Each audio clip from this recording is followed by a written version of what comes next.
반갑습니다. 짱쌤입니다. 이번 시간에는 컴활 1급 실기 액세스 1회 문제 1번 DB 구축에 대해서 알아보도록 하겠습니다. 액세스 1회는 2021년 출제 유형 문제 A형 문제다라고 여러분들이 봐주면 돼요. 자, 먼저 액세스 화면에 대해서 제가 설명을 해보면, 자, 액세스 화면은 도구라든지 메뉴라든 건 다른 거하고 동일합니다. 근데 왼쪽에 탐색창이라는 게 있어요. 이 탐색창은 축소할 수도 있고요, 확장할 수도 있습니다. 탐색창에 보면 여기 개체 선택을 해줄 수가 있어요. 그래서 여러분들이 개체 유형은 모든 액세스 개체 상태에서 작업을 하는 걸 권장을 하겠습니다. 그럼 액세스에서 기본적으로 제공되는 개체 중에서 화면에 나타나는 개체가 몇 개가 있냐면 4개가 있습니다. 테이블과 쿼리와 폼과 보고서라고 되어 있거든요. 각각의 개체는 축소 가능하고요, 확대 가능합니다. 자, 테이블이라는 건 데이터를 모으는 공간이라고 생각을 해주면 돼요. 데이터가 저장되어 있는 공간이다 라고 생각을 하고요. 쿼리라는 건 이 테이블을 이용해서 데이터를 검색하거나 추출하거나 계산식 등을 이용해서 내가 원하는 데이터로 새로 구성하는 걸 쿼리라고 표현을 합니다. 폼은 테이블과 쿼리에 저장되어 있는 데이터를 화면으로 보이기 위해서 모양을 꾸미는 걸 의미하고요. 보고서는 그 데이터를 출력하기 위해서, 인쇄하기 위해서 우리가 꾸미는 개체를 의미합니다.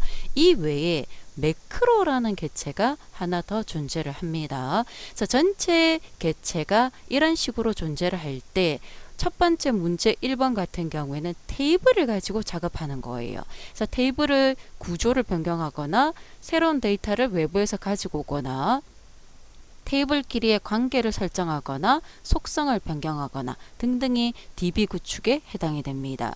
그래서 DB 구축에 해당되는 것들은 보면 문제 배점이 30점이거든요. 첫 번째가 테이블에 관련된 뭔가를 변경해 주는 게 동그라미 1번부터 5번까지 각 4점, 총 20점이에요. 그리고 난 다음에 나머지 외부 데이터나 관계 설정 또는 조회 속성이라고 해서 5점짜리가 3개 중에 2개가 나올 겁니다. 그래서 전체 배점이 30점이기 때문에 여러분들이 문제 1번 배점은 전부 다 획득을 하고 지나가야 되겠습니다. 자, 먼저 1번부터 한번 확인을 해 볼 건데, 테이블을 완성을 하자 그랬습니다. 그래서 테이블을 완성하겠다라는 건 현재 만들어져 있는 테이블을 수정해서 뭔가를 변경하겠다라는 뜻입니다. 그 첫 번째, 봉사기간 테이블에서 작업하자 그랬습니다. 자, 봉사기간이라는 테이블을 찾아서요, 더블 클릭을 하면은 실제 테이블의 데이터가 열려요. 그럼 데이터가 열린 이걸 데이터가 눈에 보이잖아요. 이걸 우리는 데이터 시트 보기라고 표현을 합니다. 위에 보면 보기가 디자인 보기가 있고 데이터 시트 보기가 있거든요. 그래서 우리는 이걸 데이터로 보는 게 아니라 구조를 바꿀 거기 때문에 디자인 보기로 가져야 돼요. 그래서 자, 다시 닫고요. 여러분들이 얘를 열 때는 더블 클릭하지 말고요, 오른쪽 버튼 디자인 보기로 해서 바로 디자인 상태에서 띄워줄 수 있도록 합니다. 기관 코드라는 필드가 첫 번째 있어요. 각 필드가 지금 4개가 있죠. 형식이 짧은 텍스트다 라고 되어 있는 상태입니다. 자, 여기서 뭘 하자 그랬냐면 형태를 이렇게 저 형태로 첫 번째 글자는 영어로 대문자 1개, 그 다음 빼기 기호 1개, 숫자 2개가 반드시 포함될 수 있도록 뭘 하자 그랬냐면 입력 마스크라는 걸 설정을 하자 그랬습니다. 자, 이때 영어는 영어 또는 한글만 입력할 수 있게 설정하자 그랬고요. 숫자는 0에서 9까지의 숫자만 입력할 수 있도록 만든다 그랬습니다. 그리고 빼기라는 글자 문자도 테이블에 저장되도록 설정하자 그랬습니다. 자, 이 입력 마스크는 반드시 나오는 거거든요. 자, 여러분들이 입력 마스크의 형태를 한번 봐줘야 되는데, 자, 입력 마스크가 뭔지 먼저 확인을 해보도록 하겠습니다. 자, 입력 마스크는 데이터를 신속 정확하게 입력할 수 있는 틀을 만들어주는 속성이라고 되어 있고요. 3가지 구역으로 나눠진다라고 되어 있습니다. 각 구역이 세미콜론으로 이렇게 구분이 돼요. 그래서 첫 번째 구역은 실제 사용자 기호를 이용해서 마스크를 지정하는 영역이에요. 얘는 필수예요. 얘는 반드시 들어가야 돼요. 두 번째와 세 번째는 필요 없으면 생략해도 괜찮습니다. 자, 두 번째 구역은 데이터를 입력할 때 이런 기호를 저장할지 여부를 지정하는데 0을 쓰면 그걸 저장하겠다는 뜻입니다. 1이나 공백, 주로 우리는 공백 아무것도 안 쓰겠다는 뜻이거든요. 그거면 저장을 안 하겠다는 뜻이에요. 그래서 기호를 저장하겠다 그러면 0, 기호를 저장 안 하겠다 그러면 1을 쓰거나 얘를 생략할 수 있다 그랬습니다. 세 번째 자리는 실제 마스크 자리에 뭐가 나타내야 될지를 지정해 주는 건데 기호 문자를 넣어줄 수가 있습니다. 이 세 번째가 생략되었을 때 기본 마스크 자리에 나타나는 건 언더바예요. 밑줄, 아랫 밑줄이 나타날 겁니다. 그럼 이렇게 세 구역이 있을 때 첫 번째 구역에 들어가는 사용자 정의 기호를 여러분들이 눈으로 한번 보면은 자 이렇게 되어져 있어요. 이걸 여러분들이 가급적이면 외워줘야 돼요. 자 제일 많이 나오는 게 0, 9, 샵, L 요렇게 네 개가 가장 많이 나오고요. 그 다음 밑에 요거 작다, 크다라는 기호가 많이 나오고 있습니다. 자 먼저 0은 0부터 9까지 숫자만 들어갈 수 있고 반드시 필요해요. 반드시 숫자가 들어와야 된다는 뜻이에요.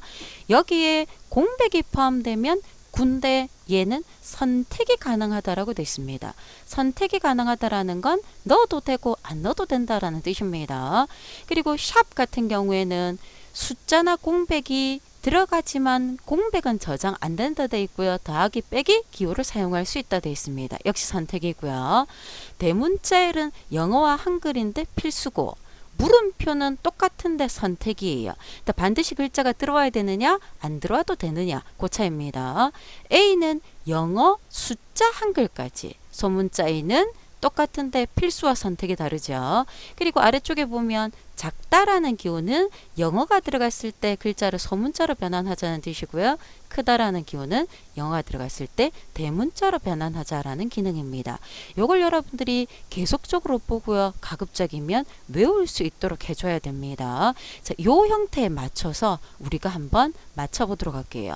자, 기간 코드라는 필드에 커서를 두고요. 아래쪽에 필드 속성에 보면 입력 마스크라고 있습니다. 자, 이 자리에 넣을 건데 영어는 영어와 한글만 들어가자 그랬죠. 그러면 대문자 L인데 아까 영어는 뭐라 그랬습니까? 대문자가 들어간다 그랬습니다. 그래서 만약에 소문자도 들어가더라도 대문자로 변경을 하라는 뜻이기 때문에 마스크의 젤 앞에 자 이렇게 대문자로 변환을 해주겠다라는 게 들어와 줘야 돼요. 그리고 L 보이죠? 빼기 기호가 들어간다 그랬습니다. 빼기 기호. 그리고 숫자가 0에서 9까지의 숫자만 필수적으로 들어가야 되니까 아까 0이었죠. 00, 00 요렇게 기본적으로 첫 번째 사용자 기호 구역이 정해져야 돼요. 이 상태에서 세미콜론 이 빼기 기호를 저장하자 그랬거든요. 빼기 기호가 저장될 수 있게끔 작업을 하자 그랬습니다. 그래서 빼기 기호를 저장을 하겠다라는 건 뒤에 0을 붙인다 그랬죠. 마지막 화면에 표시되는 문자를 어떻게 하라는 말은 없으니까 세 번째 구역은 생략입니다. 그러면 이렇게 구조를 바꾼 상태에서 자 저장 버튼을 누르고요. 저장 버튼을 먼저 누르고요. 보기를 데이터 시트로 변경을 해보면 기간 코드가 이렇게 있는데 제일 밑에 보면 별표되어 있는 부분이 있어요. 이 부분이 새로운 데이터가 입력되는 공간입니다. 자 거기에 커서를 클릭을 해보면 보이죠? 이렇게 자리가 만들어져요. 자리가 만들어지는데 기본적으로 자리 사이에 밑에 언더바 생기는 게 보이잖아요. 그죠? 세 번째 구역에 해당되는 게 없어서 그렇습니다. 근데 만약 이걸 디자인 보기에서 마지막에 세미콜론 뒤에 내가 별이라고 넣었어요. 그러면 표시되는 걸 별로 표시하겠다는 뜻이거든요. 자, 저장을 하고요. 데이터 시트로 가서 보면 이 자리에 별이 들어와 있는 게 보이죠. 그래서 이렇게 해서 모양을 만들고요. 편하게 입력을 하게끔 만들어주는 것들을 우리는 입력 마스크다라고 표현을 하겠습니다. 그래서 입력 마스크가 어떤 역할을 한다라는 걸 여러분들이 봐주고요. 만약에 내가 이런 구조를 바꿨는데 제가 지금 저장하고 데이터 시트 보기로 간다 그랬는데 저장을 안 하고 보기를 바꾸면 알아서 먼저 이렇게 저장을 해야 됩니다라는 게 뜰 거예요. 이때 저장을 해줘도 관계는 없습니다. 그래서 입력 마스크가 어떤 역할을 한다라는 것들 여러분들이 마스크 형태를 보고요. 꼭 기억을 해줄 수 있도록 합니다. 자, 두 번째, 봉사 내역 테이블이라고 그랬습니다. 그럼 지금 봉사 기간 테이블에서는 이제 끝이 났죠. 그럼 이 테이블을 닫을 거예요. 봉사 기간을 자 닫겠습니다. X 닫아버리고요. 두 번째 봉사 내역 테이블을 디자인 보기로 띄울 거예요. 자, 봉사 내역 테이블에서 뭐 하자 그랬냐면 시수라는 필드를 찾아서 1에서 8까지의 정수가 입력될 수 있도록 유효성 검사 규칙을 지정하자 그랬습니다. 자, 유효성 검사 규칙이라는 건 엑셀에서도 존재를 했죠. 내가 원하는 데이터를 입력할 때 그 데이터가 유효한가를 검사해 주는 규칙이라 그랬습니다. 어디에서 어디까지다라고 했을 때 자, 우리가 쓸 수 있는 건 between and라는 게 있어요. 그래서 저 자리에 자, between 반드시 한 칸 띄어야 됩니다. 1에서 8까지. 자, 1부터 8까지 쓰겠다는 뜻이에요. 즉, 자, 크거나 같다 1, 작거나 같다 8. 그거하고 동일합니다. 그래서 between and 라고 쓰고 난 다음에 엔터 했을 때 between의 B와 and의 A가 대문자로 변경이 되면 정상입니다. 그럼 이렇게 바꿨을 때 자, 데이터 시트 보기로 가서요. 눈으로 한번 볼게요. 뭔가 규칙이 바뀌었을 땐 이렇게 뜹니다. 그대로 예의 버튼을 눌러주면 되겠습니다. 자, 시수 아무거나 해당되는 데이터를 1에서 8이 아닌 데이터를 여러분들이 만약에 이렇게 입력을 하면 보이죠? 규칙 때문에 이렇게 틀리다라고 뜰 거예요. 이걸 만들어주는 거다라고 생각을 해주면 되겠습니다. 우리는 그걸 유효성 검사 규칙이다라고 표현을 하겠습니다. 자, 세 번째, 봉사 날짜 필드에는 새로운 레코드가 추가될 때 시간이 포함 안 된 오늘 날짜가 기본으로 입력되도록 하자 그랬습니다. 우리는 저걸 기본값이라고 표현을 할 거예요. 그래서 기본값이라는 건 내가 입력을 안 하면 자동으로 들어오는 값을 의미하는데 오늘 날짜를 함수로 넣겠다는 뜻이거든요. 자, 데이터베이스에서 오늘 날짜를 구한 함수는 date입니다. 근데 date를 쓰고 난 다음에 함수는 가로 열고 가로를 닫아야 되는데 만약에 그걸 안 하고 엔터를 해버리면 이렇게 앞뒤로 따옴표가 들어가요. 문자 취급을 하겠다는 뜻입니다. 함수는 반드시 가로 열고 가로 닫고 함수 가로가 있어야 첫 번째 글자가 대문자로 인식이 될 거예요. 자, 이 상태에서 저장하고요. 테이블을 닫으면 되겠죠. 자, 세 번째 테이블은 재학생 테이블입니다. 디자인 보기로 띄워놓고요. 학과라는 필드를 찾아서 중복 가능한 인덱스를 설정하자 그랬습니다. 자, 밑에 보면 인덱스가 있는데 인덱스는 검색을 위한 겁니다. 찾기, 검색, 데이터를 원하는 것들을 검색을 빨리 하기 위해서 만들어주는 건데 현재 인덱스가 아니오가 되어 있는데 얘를 중복 가능한 인덱스로 만들어주겠다. 중복 가능이라는 건 같은 데이터가 들어와도 된다라는 뜻입니다. 자, 이렇게 설정을 하고요. 다섯 번째, 연락처라는 필드는 비어있는 글자가 들어갈 수 있도록 허용될 수 있도록 하자 그랬습니다. 빈 문자열 허용이라고 보이죠. 이걸 예로 바꾸겠다라는 뜻입니다. 자, 이렇게 해서 1번부터 5번까지 5개가 끝났어요. 저장하고 열려있는 테이블은 반드시 닫아야 돼요. 이게 열려져 있으면 다음 거에 영향을 받기 때문에 닫고 난 다음에 다음 작업 들어가 줘야 됩니다. 자, 2번 5점짜리죠. 외부 데이터 가져오기를 쓸 건데 엑셀 파일을 가져오자 그랬습니다. 자, 외부 데이터에 엑셀이 있고요. 텍스트 파일이 있을 겁니다. 자, 우리는 엑셀 파일을 가지고 올 건데 자, 엑셀 파일에서 추가 기간이라는 파일을 가져오자 그랬습니다. 여러분들이 다운받은 위치에서 찾아보면 되겠죠. 자, 찾아보기 눌러주고요. 위치를 찾으러 갈게요.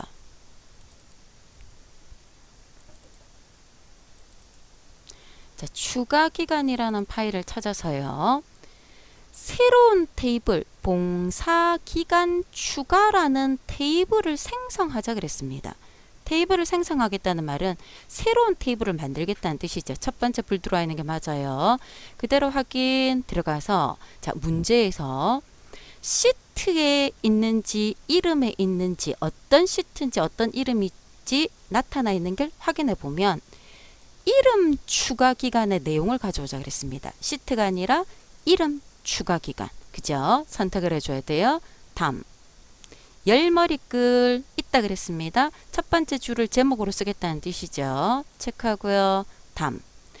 옵션 선택하라는 말 없고요. 포함 안 한다. 뭐를 빼라는 말도 없어요. 만약에 주소를 안 가지고 오고 싶다 그러면 주소를 선택해 놓고요. 포함을 안 하겠다 그러면 얘는 가져오지 않겠다라는 의미가 될 겁니다. 그런 말 없으니까 전체적으로 건드릴 필요가 없겠죠. 다음 넘어가고요. 기본 키는 없음으로 하자 그랬습니다. 그대로 다음 이름을 뭘로 갖고 오자 그랬냐면 봉사 기간 추가로 주자 그랬습니다.